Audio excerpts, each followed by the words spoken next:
On va commencer tout de suite avec l'interview du docteur Botaille qui nous a fait le plaisir d'être avec nous alors qu'il a quand même un emploi du temps assez chargé, surtout dans la période. Bonjour docteur, déjà, est-ce que vous allez bien? Bonjour Mathias, oui, oui, ça va à peu près. Non, en fait, j'ai un petit rhume, mais je me suis fait tester, je suis négatif. Donc, je Bon, contacte Tout va bien alors. tous les patients de l'hôpital. Voilà. c'est une bonne nouvelle. Vous êtes chef de service et chef du pôle psychiatrie à l'hôpital de Martigues. D'abord, merci beaucoup d'être parmi nous. De rien. Ma première question, ça va être du coup, à titre personnel, vous, est-ce que le confinement, ça vous touche? Parce qu'en fait, vous allez travailler comme d'hab, quoi. Oui, c'est à peu près exactement la même chose, à part qu'on circule beaucoup mieux pour aller au travail. C'est absolument merveilleux, c'est génial pour ça. Ah, peut-être qu'il faudrait généraliser le confinement, du coup, à toute Ça ne l'année, serait non? pas désagréable pour mon petit confort personnel, mais bon, je crains que ce soit un inconfort pour tous les autres. Alors, la situation à l'hôpital de Martigues, c'est quoi la situation en ce qui concerne ce fameux Covid-19? Est-ce qu'il y a déjà beaucoup de patients traités pour le Covid-19? Alors, oui, c'est en train de monter en charge. Alors, grosso modo, si vous voulez, les autorités administratives, sanitaires, hiérarchisent les niveaux 1, les niveaux 2, les niveaux 3. Donc, l'assistance publique hôpitaux de Marseille, c'est niveau 1, avec notamment l'IHU de Didier Raoult. Et puis, nous, on est établissement COMEX de niveau 2. Ceci dit, donc, tous les établissements sont requis. On est tous en plan blanc, c'est-à-dire qu'on est en possibilité de réquisition de personnel, etc., de déplacement de personnel. Et surtout, on se met dans une configuration pour des afflux de patients, de victimes, etc. Et là, ça commence à monter puisqu'on a à peu près déjà une quinzaine de patients ou une vingtaine de patients Covid diagnostiqués, dont 5 qui sont en réanimation. D'accord. Est-ce que vous connaissez la situation un petit peu plus globale, on va dire, pour la région? Parce qu'on nous dit qu'il y a des régions qui sont fortement touchées, le Grand Est, le Val d'Oise. En PACA, on est comment à peu près, vous savez? Oh, ben, on est simplement avec un léger décalage. Voilà. Donc, grosso modo, Grand Est a débuté. Puis ensuite, c'est la région parisienne. Puis là, c'est en train de s'étendre. Les zones qui sont à l'heure actuelle à peu près préservées, c'est plutôt l'Ouest, la Vendée, Sud-Bretagne, etc. Mais très probablement, ça va monter avec un décalage de une semaine, une dizaine de jours. Donc là, en ce moment, région PACA, c'est en train de grimper. Mais par contre, j'ai pas de chiffres. Je fais pas partie, je suis pas membre de l'agence régionale de Non. santé pour suivre au fur et à mesure toute la progression et toute la disponibilité des lits, bien qu'on a quand même de la part de la direction générale de la santé un certain nombre d'informations qui reviennent très régulièrement à tous les niveaux médicaux. Vous nous disiez juste avant de commencer l'interview que vous aviez été testé et que vous étiez négatif. Est-ce que c'est une information que j'ai du mal à avoir? C'est quoi la fiabilité des tests proposés pour le Covid-19?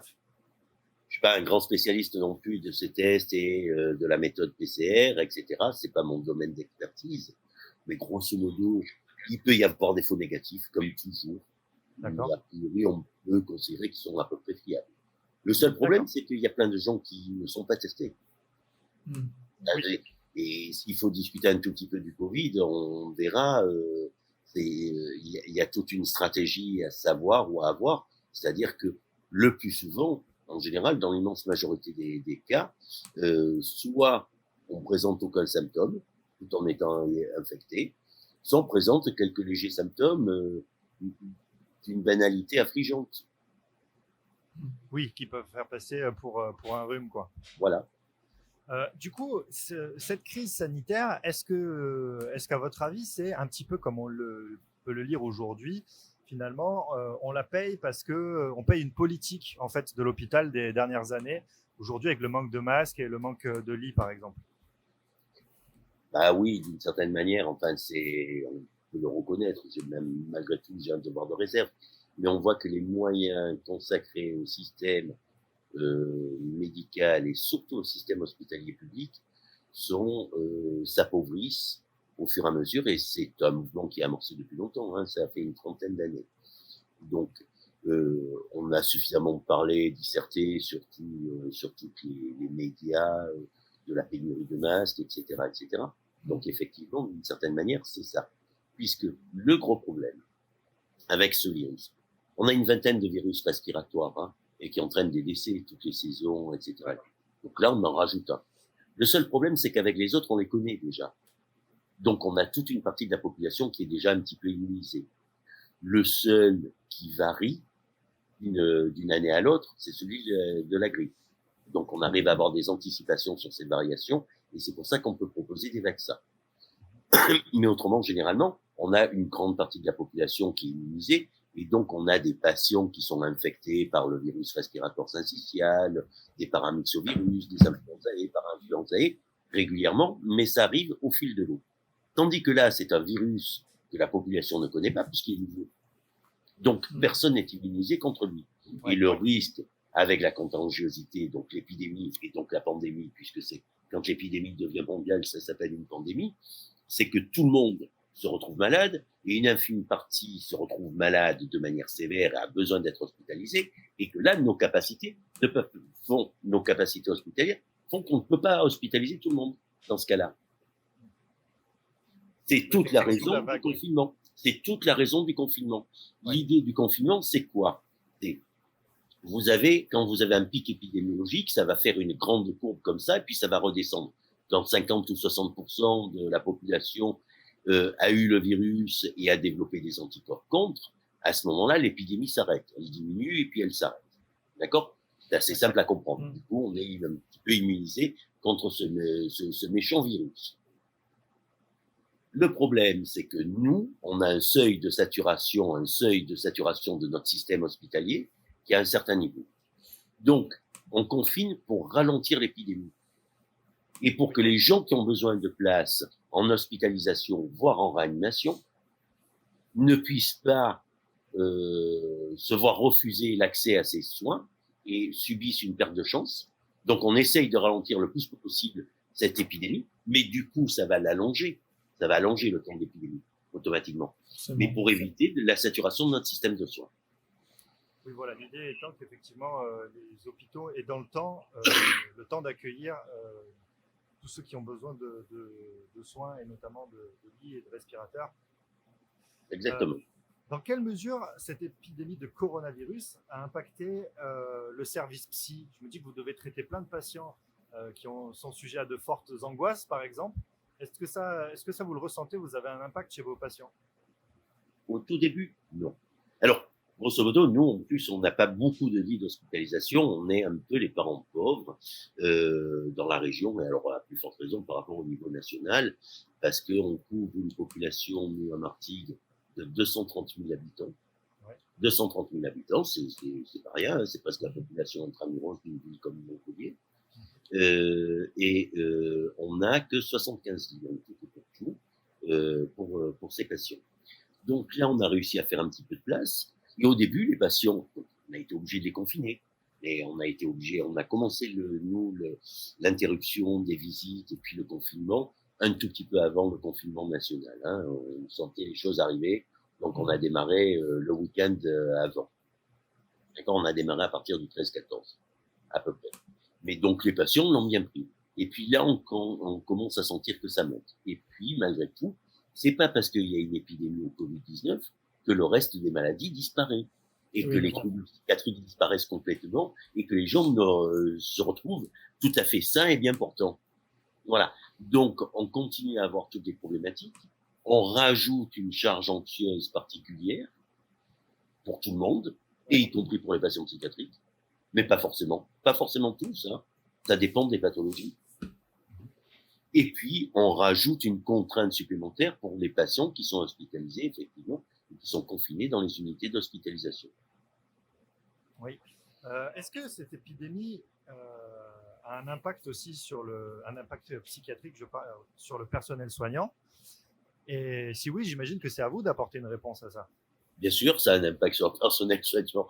Attendez, c'est pas parce qu'on est infirmière, aide-soignante, agent des services hospitaliers ou médecin ou chirurgien qu'on n'a pas les angoisses de monsieur tout le monde. Hein.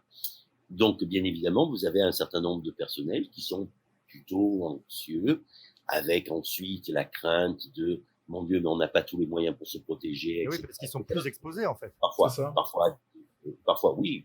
Donc, parfois, des craintes Des craintes justifiées et d'autres fois totalement injustifiées, qui témoignent simplement de l'anxiété qui monte chez les uns et chez les autres.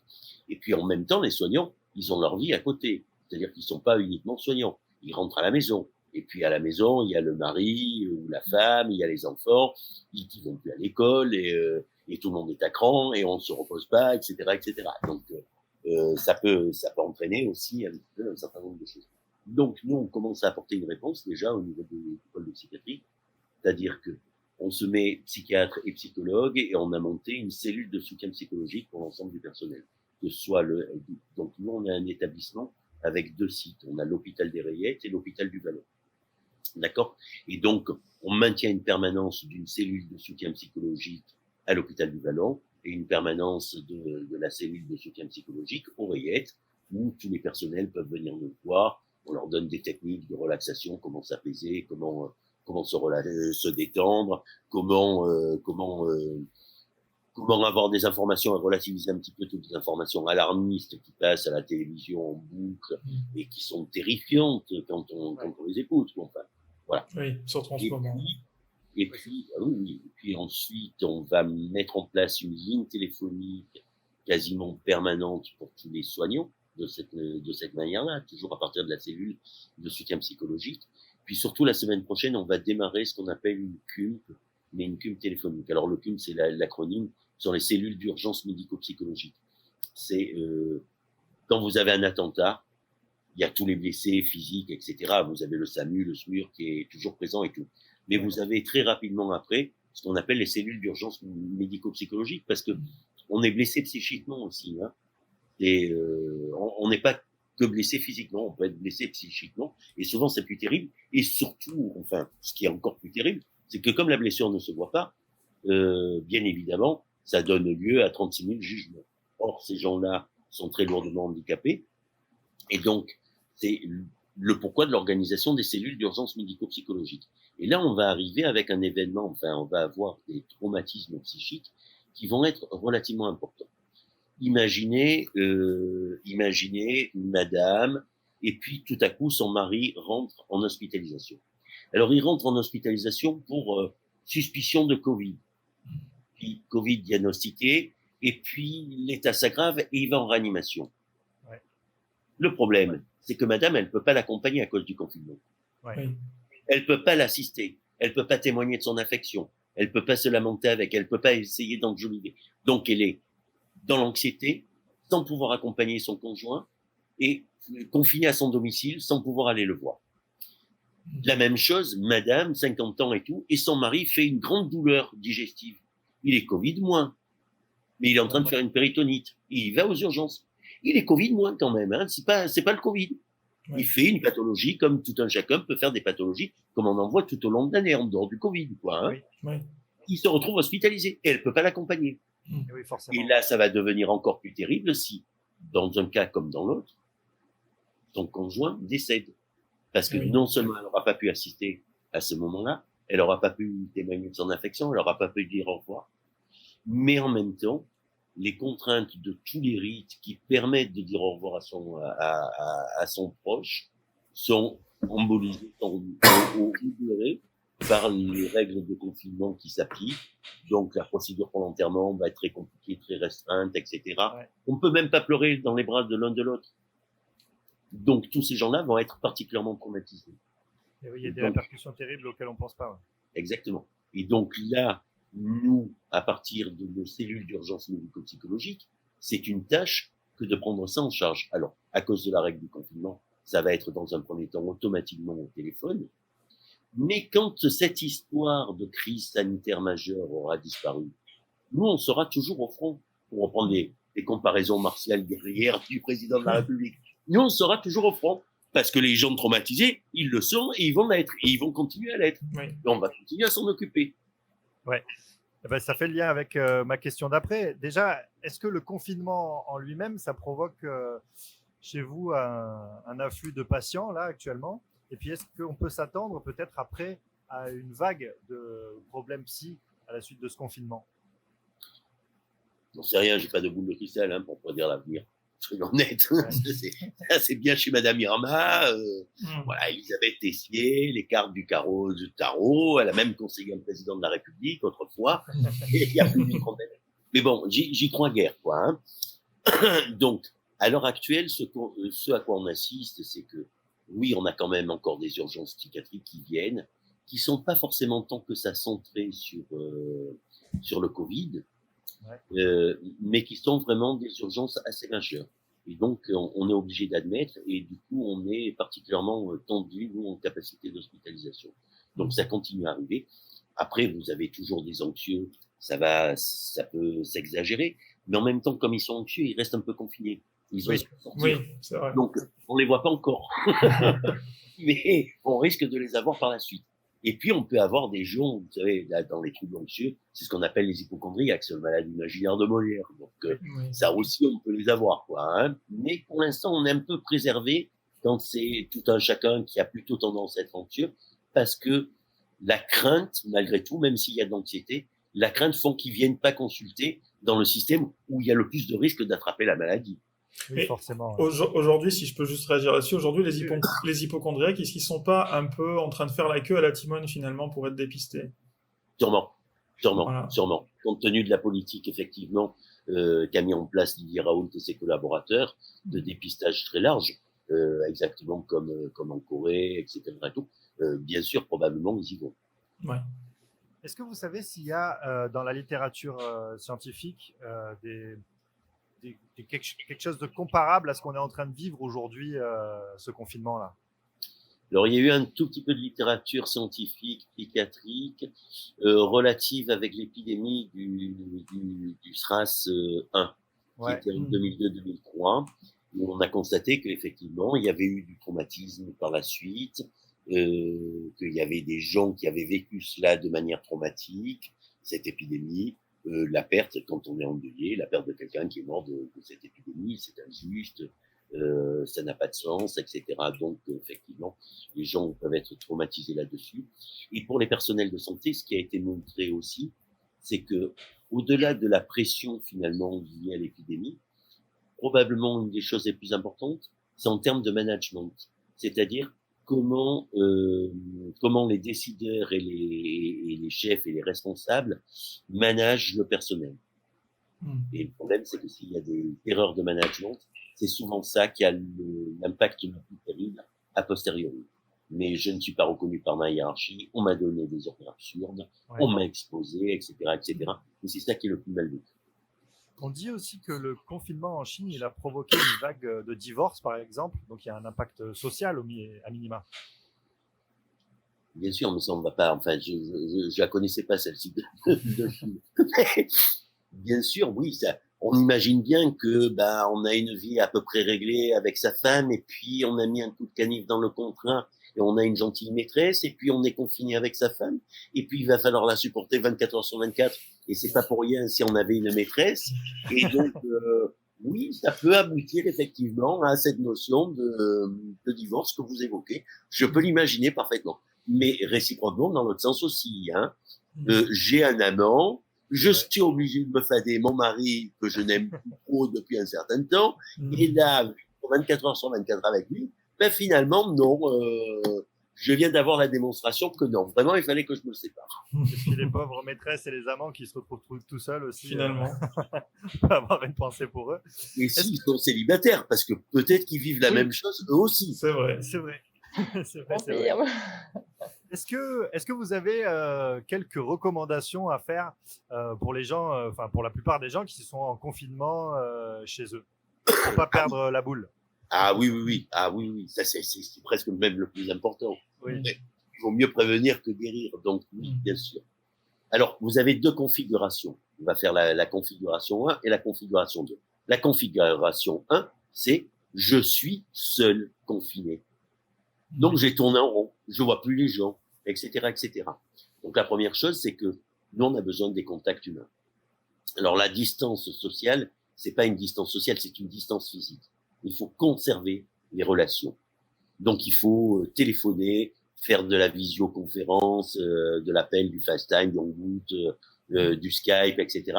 Il faut maintenir tous les liens relationnels que l'on peut avoir avec toutes ces relations, choisir plutôt de préférence les gens avec lesquels on s'entend bien, avec lesquels ça procure des émotions positives. Il vaut mieux appeler un ami qu'un ennemi, par définition. Oui, ça peut se comprendre. Hein, c'est un petit peu ça. Donc ça, c'est assez fondamental. Dans la configuration 2, on est confiné avec plein de gens. On est la famille, il y a 5-6 personnes, etc.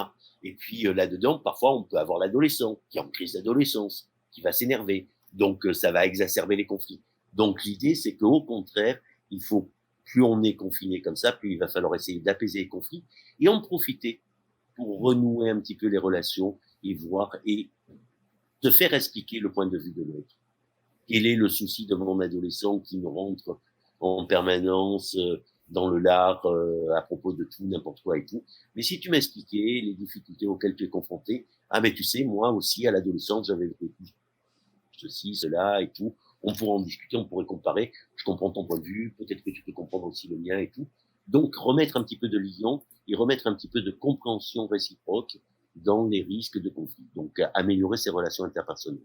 Et puis c'est intéressant ce que vous dites parce que on peut même profiter, on va dire, de ce confinement pour avoir quelque chose de bénéfique en fait. Exactement, pour renouer des relations, pour les solidifier, pour les faire progresser. Ça, c'est à mon avis quelque chose de fondamental. Mais le problème, c'est que quand on est confiné, souvent on va se retrouver inactif par rapport à sa vie quotidienne. Ouais. Et donc là, il y a des règles très précises à avoir. On est, malgré tout, on prétend être bien autre chose, mais on est quand même des mammifères. Oui. Et dans les mammifères, il y a les mammifères nocturnes et les mammifères diurnes. Et nous, a priori, on est des mammifères diurnes. Vous êtes en train de me dire que nous ne sommes pas des hiboux. Voilà. Mais les hiboux ne sont pas des mammifères. Oui, c'est vrai. Voilà. Mais on n'est pas des léopards, on n'est pas des chats qui sont des nocturnes, on n'est pas des rats non plus. Voilà, non, déplaise à certains scientifiques, mais bon. Donc on est des mammifères diurnes, c'est-à-dire qu'on est fait pour être éveillé dans la journée, pour manger, avoir nos relations, chasser, etc., s'activer et tout. Et on est fait pour dormir la nuit. Ouais. Et le gros problème, c'est que quand on est inactif et qu'on est confiné dans un espace plus ou moins spacieux, on va avoir tendance à ne rien faire et on va avoir tendance à dormir. Et surtout quand on pense qu'on peut parfaitement fonctionner comme ça. Et le problème, c'est que si on commence à inverser son rythme éphéméral et si on se met à dormir dans la journée, alors dormir dans la journée, c'est la grasse matinée, mais c'est aussi la sieste. Les deux premières conséquences que l'on a lorsqu'on dort dans la journée, c'est en se réveillant, on est morose, on est irritable et on se sent fatigué. Alors les 3/4 du temps, le réflexe normal, standard, c'est de dire « Ah ben oui, mais je suis fatigué, mais c'est à cause de la semaine que je viens de passer. » Donc c'est l'exemple typique de « J'ai passé une semaine, mon Dieu, je suis stressé, arrive le week-end, génial. Ok, demain je fais la grasse matinée. Samedi matin, je fais la grasse matinée. Je me réveille à 10h30, 11h. Qu'est-ce que je suis fatigué, mon Dieu, quelle horreur. Oui. Oh, ben cet après-midi, je regarde surtout pas le match de rugby, même si c'est France-Angleterre, etc. Allez, je vais faire une sieste. Je me réveille de la sieste, je suis encore fatigué, puis vraiment, j'ai pas de bon moral, j'ai mauvais moral et tout. Je me dis, c'est bien la preuve que j'ai passé une semaine éreintante avec les conflits au boulot, les difficultés, les soucis, ainsi de suite. Dimanche, j'en profite pour me reposer. Je redors, et moyennant quoi, je viens de bousiller tout mon week-end. Je n'ai rien fait de mon week-end, et je l'ai bousillé. Lundi matin, je mets mon réveil, je vais au boulot, habituellement. J'arrive au boulot, ça va comment? Bah, ça va comme un lundi matin. Et le mardi, tout est reparti, comme d'habitude. Très bien. D'accord? Donc, les gens, par méconnaissance de cette règle physiologique simple, donc, perdent tout leur week-end. Et c'est ce qui risque de se passer dans cette histoire de confinement. Donc, dans cette histoire de confinement, ce qu'il faut faire d'entrée de jeu, c'est respecter toutes les habitudes que l'on a normalement. Donc, on se réveille tous les matins à la même heure. Et même avant 9h30. D'accord? À peu près. Okay.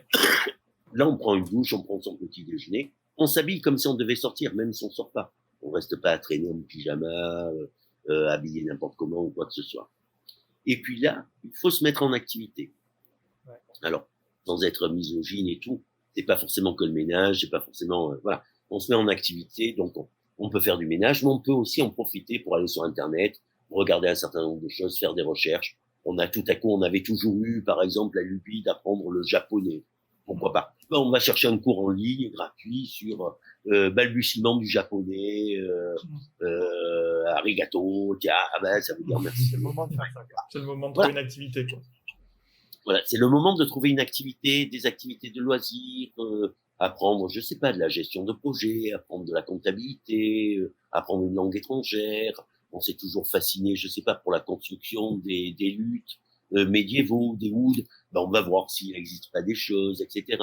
On s'intéresse à telle époque de l'histoire, pourquoi pas. On s'intéresse à tel aspect de l'économie, on va chercher. Puis après, on se prépare à déjeuner, on déjeune, on en profite pour souffler un petit peu, on peut se reposer. Alors, on peut faire une sieste, hein, mais juste de 20 minutes. L'idée, c'est la sieste de 20 minutes. C'est-à-dire qu'on doit se réveiller au moment où on s'endort. Donc, on branche le réveil de l'iPhone, quoi, hein. On se bouge immédiatement à ce moment-là. Puis là, on se remet en activité, puis après, on attaque la soirée, on se fait à manger. Alors là, il faut prendre des recettes simples, éventuellement. C'est l'occasion aussi de se mettre à la cuisine, c'est génial. On va chercher recettes simples de cuisine sur Google, etc. et tout. Et puis ensuite, et puis, on peut organiser aussi ensuite, on a quand même des dérogations. On a la possibilité de sortir, avoir des déplacements dérogatoires. Alors, pour aller faire nos courses alimentaires, on a qu'à calculer son emploi du temps sur la semaine comme ça. Allez, le lundi, le mercredi et le vendredi, je vais faire mes courses alimentaires puisque je suis confiné. Je les fais pas une fois par semaine. Je vais les faire 3 fois par semaine. Donc, je sors le lundi, je sors le mercredi, je sors le vendredi. Et puis, j'ai aussi le droit de faire de l'exercice physique. Donc, j'en profite pour sortir, par exemple, le mardi, le jeudi et le samedi. Pour faire de l'exercice physique. Une heure à 1 kilomètre du domicile, etc. Vous avez toutes les consignes. Il faut avoir l'attestation, datée avec l'heure, signée, la pièce d'identité, voilà. Mais, c'est une manière d'organiser finalement la vie, plutôt qu'elle parte en libre cours, qu'on fasse n'importe quoi, et qu'on se retrouve totalement inactif, et en étant totalement inactif, je me regarde le nombril. Oh mon Dieu, je dois pas être bien. Oh mon Dieu, j'avais le Covid.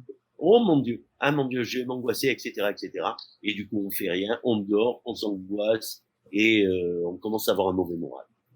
Oui. Bon, super. On va retenir en tout cas toutes les recommandations, surtout garder le lien social, en profiter pour approfondir les liens quand on est plusieurs à être confinés. Et puis surtout organiser son emploi du temps et puis pas perdre le rythme habituel. Exactement.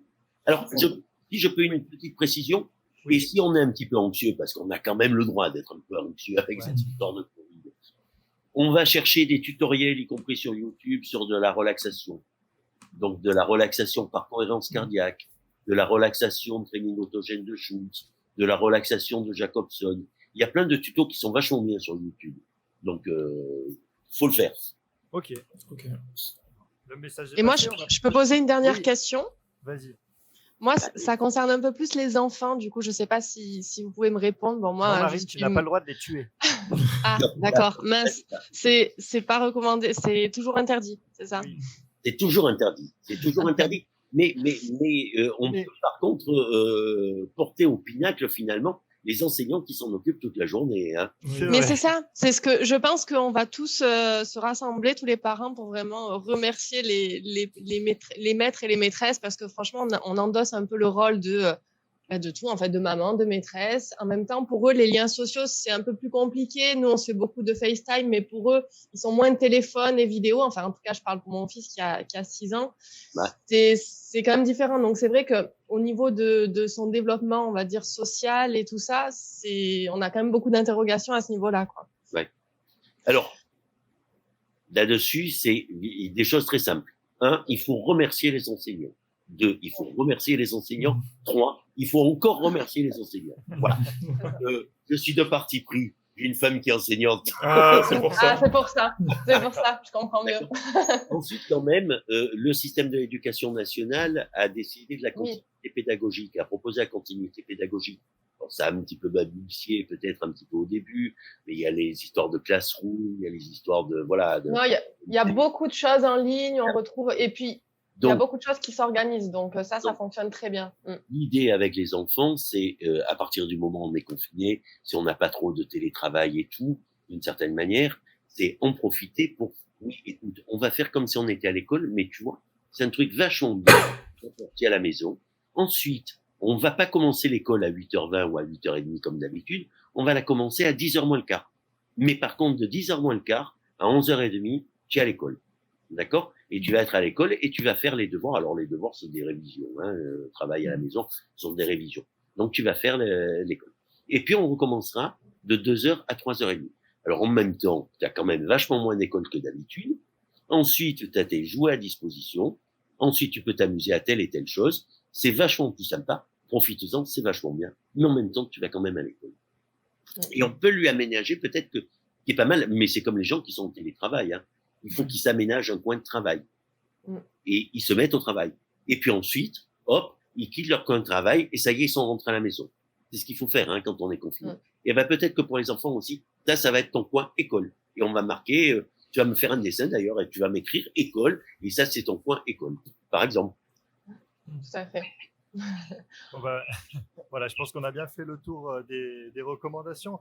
Avant de se quitter, docteur Botaille, peut-être un mot sur, on va dire, allez, toute la polémique autour du professeur Raoult. Déjà, est-ce que vous êtes favorable à la généralisation du traitement qu'il propose, à savoir hydroxychloroquine avec azithromycine? Bon, alors, je suis pas infectiologue. Hein, je suis psychiatre. Mais en même temps, les psychiatres sont quand même des médecins, c'est pas des psychologues. Donc, ce sont des médecins spécialistes, comme les cardiologues, comme les infectiologues, comme les chirurgiens orthopédiques, etc., etc. Donc, on a quand même fait médecine. Donc, on est capable d'aller lire aussi un petit peu la littérature, on est capable de se replonger dans l'infectiologie et les pathologies infectieuses qu'on avait apprises, même si on s'en occupe plus ou on ne les soigne plus depuis longtemps, etc., etc.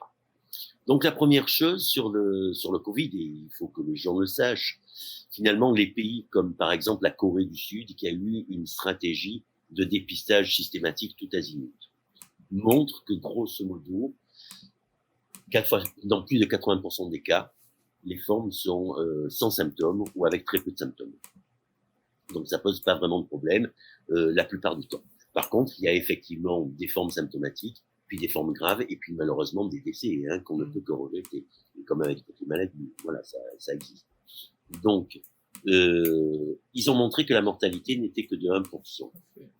Il y a eu une étude expérimentale fabuleuse. Alors, c'était pas une expérience, mais ça correspond à une méthodologie expérimentale extraordinaire. C'est l'histoire du navire de croisière, le Diamond Princess. Ouais. Il y avait 2 cas déclarés à bord. Les Japonais l'ont confiné. Complètement. Il y a 4000 croisiéristes à bord, là-dedans. Donc, 4000 croisiéristes, en général, c'est pas forcément des gens jeunes, c'est plutôt des gens âgés. Donc, ils risquent de porter des comorbidités. Donc, sur 4000 croisiéristes, il y en a eu 700 qui ont été infectés. Il y en a que 7 qui sont décédés. Donc, il semble qu'il y ait une mortalité que de 1%. Alors, le problème, c'est que si vous avez 30 millions de gens, effectivement, ça fait un chiffre énorme. En valeur absolue, ouais. Voilà, en valeur absolue. Et c'est comme ça qu'on déborde notre système de santé. C'est pour ça qu'on veut le ralentir. D'accord? Ça, c'est la première chose. L'attitude de Didier Raoult, elle est très simple. C'est quand même une sommité mondiale. Parce que je veux dire, il y a des polémiques, mais bon, Didier Raoult, il a quand même donné son nom à deux agents pathogènes. Il y a une épreuve de titres et travaux particulièrement redoutable. L'IHU, c'est un pôle d'excellence sur la région de Marseille. Ça fait partie des pôles d'excellence français. Il est reconnu sur le plan international comme il est sur le podium des experts. Dit d'une autre manière, il est quasiment nobélisable, quoi, comme gars, pour le Nobel de médecine. Donc, je crois que personne ne remet en cause son CV, en fait. Ouais.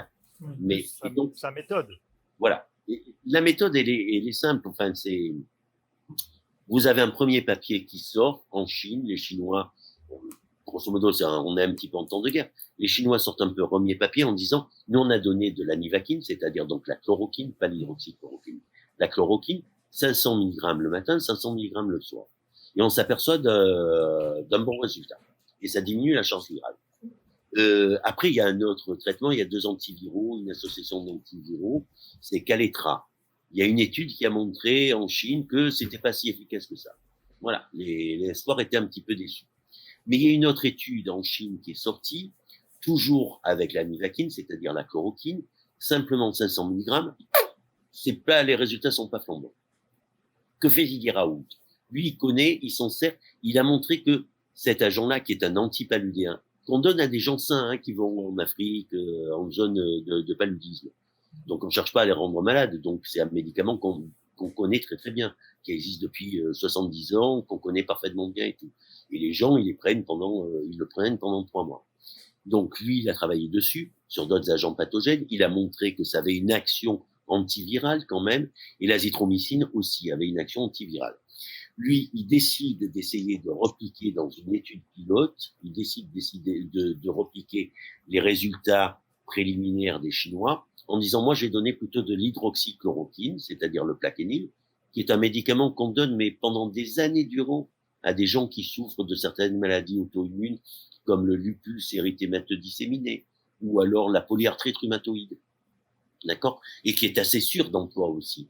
Donc, il le donne pendant 10 jours, et il rajoute éventuellement azithromycine, qui est un antibiotique qui aurait aussi une petite action antivirale. Donc, l'étude pilote qu'il fait, il inclut 24 patients. Donc, il faut aller vite. Donc, il fait ce qu'on appelle une étude pilote. C'est très classique dans la littérature scientifique.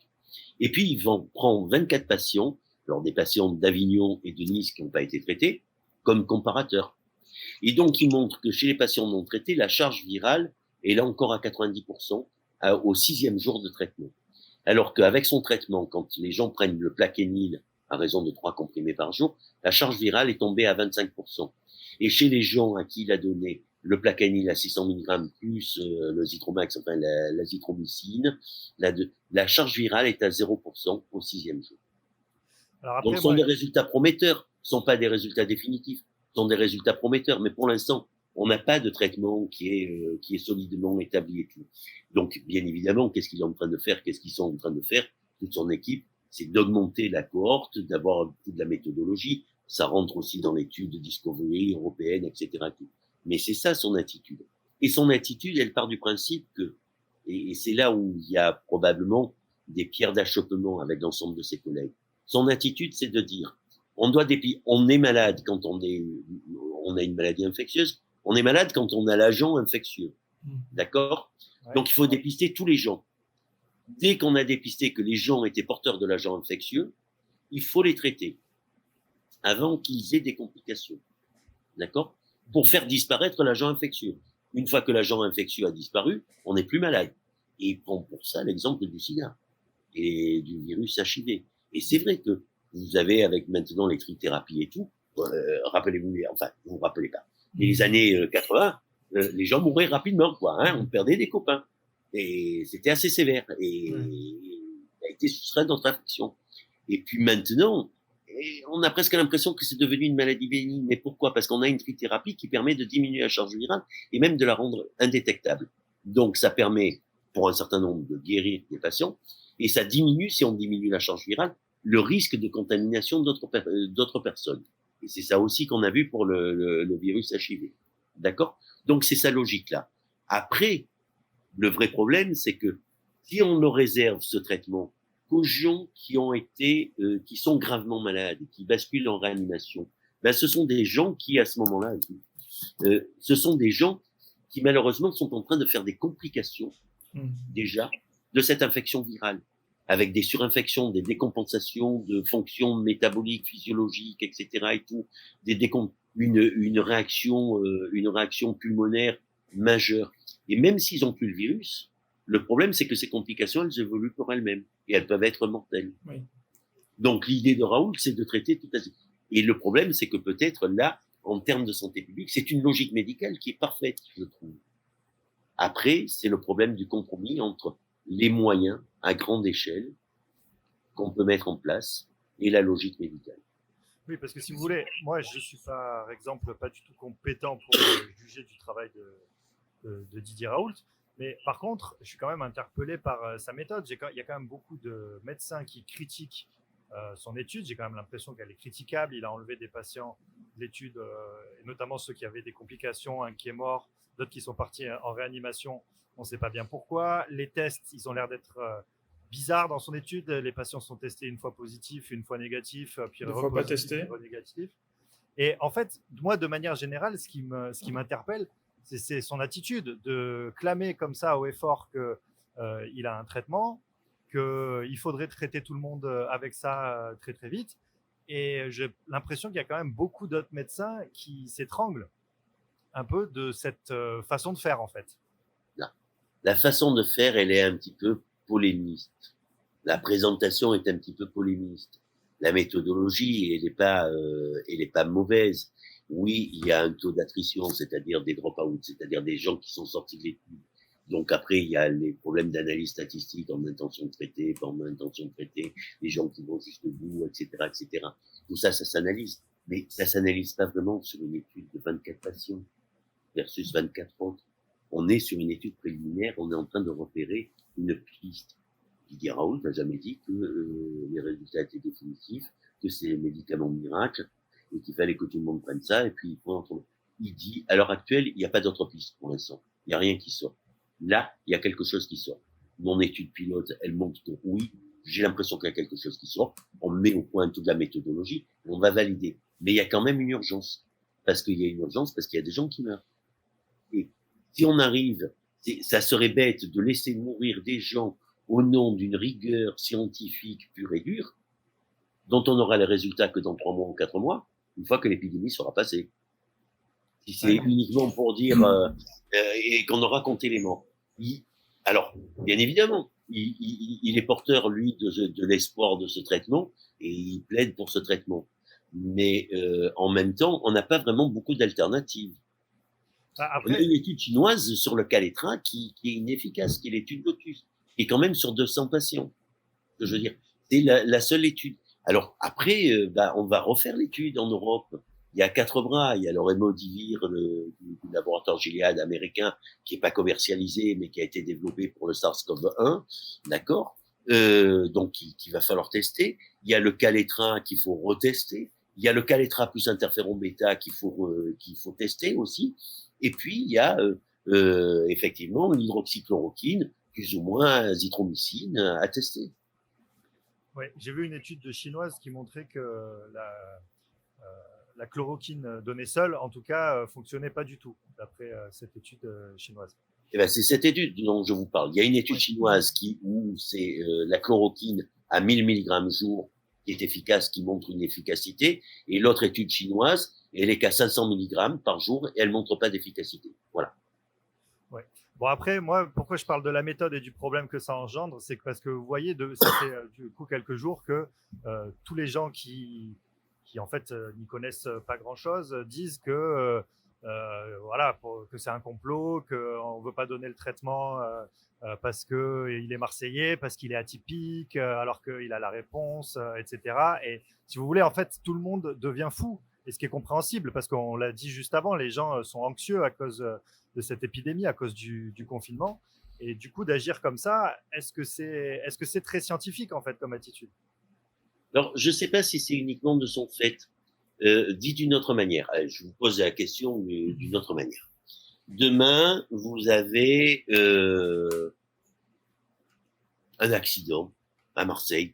Malencontreusement, on est dans le confinement, donc les quelques rares voitures qui peuvent circulent en ne respectant plus vraiment toutes les règles de la conduite, vous renversent. Vous avez un gros fracas. On vous dit, voilà, il y a tel chirurgien, et puis à tel endroit, il y a le meilleur chirurgien orthopédique, un des meilleurs chirurgiens orthopédiques au monde. Par qui vous faites opérer? Mais justement, en qui vous avez envie de faire confiance? Oui, le meilleur, donc, évidemment. Le meilleur. Évidemment. Mais je serais pourtant pas compétent pour le juger, vous voyez. Voilà, c'est mon envie à moi. Oui, c'est son épreuve de titre et travaux qui permet d'en juger d'une certaine manière. Et donc, à ce moment-là, si vous voulez, c'est que les critiques, elles sont plus le fait des autres qui vont venir le contester. Plutôt que de dire, ah bah tiens, oui, c'est peut-être intéressant, il faudrait qu'on essaye de vous aider à voir si c'est juste ou si c'est pas juste. Plutôt que de le contester sur les plateaux télé. C'est ça le vrai problème. Et donc, du coup, parce que vous avez d'autres collègues qui sont peut-être moins pointus dans ce domaine-là, d'accord, qui viennent contester l'attitude de Raoult pour X raisons, qui leur sont personnelles, d'accord, à ce moment-là, ça jette un petit peu le discrédit. Et bien évidemment, quand on est spectateur candide de cette affaire-là, c'est quoi? Alors, c'est un fou furieux, c'est pas un fou furieux, ou alors on veut lui faire la peau, c'est un complot contre Raoult, et bien évidemment, on fantasme tout le monde. Ou alors ils veulent se réserver uniquement pour les dirigeants le plaqué Nil, et les autres, ils vont nous laisser mourir. Enfin, on rentre en pleine science-fiction, quoi. Oui. Politique fiction. Et c'est pour ça que j'ai du mal à croire que les autres intervenants, même s'ils sont sur des plateaux télé ou quoi, ils prendraient... Enfin, je veux dire, parce qu'ils sont aussi touchés par l'épidémie. Donc j'ai du mal à croire que pour des questions de, on va dire, de guerre d'ego, ils priveraient la France d'un traitement qui pourrait marcher, quoi. Alors, je crois qu'il y en a aussi un biais, c'est la lorgnette du média. Oui. Si vous, demain, je sais pas, je suis rédacteur en chef de BFM TV, pour ne pas la citer, ou de LCI, ou de CNews, peu importe, enfin, une chaîne d'information en continu. Faut bien que j'occupe mon temps d'antenne. Si je vais interviewer les Parisiens qui disent, tiens, finalement, Didier Raoult, c'est bien ce qu'il propose et tout, moi aussi, je vais essayer de le faire. Je tiens pas longtemps. Si par contre, je monte un plateau télé en disant, oui, donc je suis absolument pas d'accord, moi, en tant que professeur en tel, par rapport à l'attitude de mon éminent collègue marseillais, professeur Didier Raoult, etc., j'arrive à faire une émission un peu polémiste, tranquillement, qui me permet de tenir une demi-heure de temps d'antenne. Et c'est génial, et je fais du scoop, et je fais de l'audimat. C'est bien, non? C'est Ouais, sûr, ouais. mais après, Mais si c'est je peux rajouter quelque chose, parce que Oui. tout ça, ça pose plus la question de la démarche scientifique en quelque sorte. C'est-à-dire que est-ce qu'il faut autoriser un traitement avant qu'il ait été prouvé finalement efficace? Parce que si par exemple, alors, je sais que c'est un éminent médecin et qu'il ferait pas n'importe quoi, mais si il s'avère par exemple que demain des études plus poussées, parce qu'aujourd'hui on n'en a pas, des études plus poussées prouvent que par exemple ça va causer, je sais pas moi, des problèmes cardiaques, d'autres soucis, je sais pas moi, ou que ça n'est pas efficace. Est-ce que finalement on n'aura pas eu raison d'attendre les retours de ces autres tests? Moi c'est ça la question que je pose en Et fait. je rajoute à ce que tu dis, si on trouve un traitement qui fonctionne et qui n'est pas compatible avec la chloroquine, par exemple. Oui, ben ça peut être le cas.